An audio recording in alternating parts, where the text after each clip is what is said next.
શું મિત્રો તમે ક્યારે બાંધેલા લોટની અંદર ગરમ પાણી એડ કર્યું છે?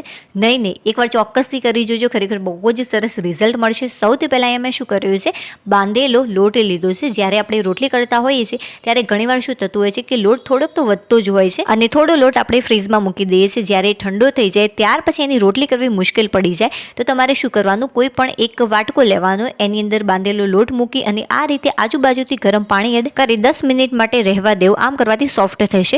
તંદૂરી રોટી એ પણ કુકરની અંદર અને બહુ બધી. ચાલો જોઈ લે.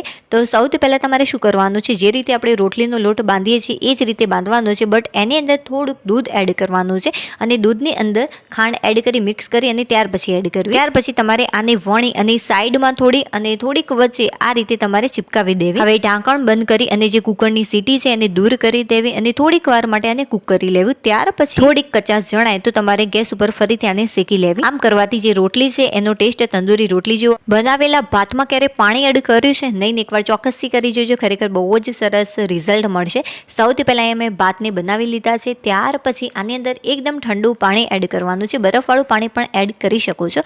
હવે ગળણીની મદદથી આને ગાળી લઈશું. જો તમને એકદમ છૂટો પુલાવ પસંદ હોય તો તમે આ રીત અપનાવી શકો છો. ખરેખર બહુ જ સરસ રિઝલ્ટ મળશે. બટ વારંવાર આમ ન કરવું જોઈએ, કેમ કે આનાથી જે એના પોષક તત્વો છે ઓછા થાય. કોઈક વાર મહેમાન ઘરે આવ્યા હોય અને છૂટો પુલાવ બનાવવો હોય તો તમે આ ટેકનિક અપનાવી શકો છો.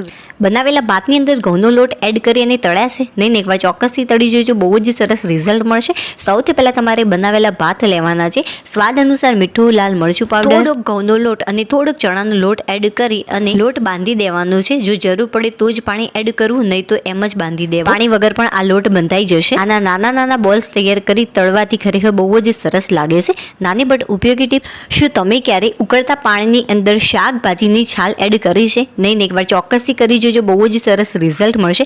સૌથી પહેલાં તમારે પાણીને ઉકાળવાનું છે. ત્યાર પછી કોઈ પણ શાકભાજી હોય એની છાલનો તમે ઉપયોગ આ રીતે કરી શકો છો. ઉકળતા પાણીમાં નાખી 5 મિનિટ માટે આ રીતે રહેવા દેવાનું છે. તૈયાર થયેલું આ પાણી જો તમે છોડની અંદર એડ કરશો તો છોડ ખરેખર બહુ જ સારા થશે.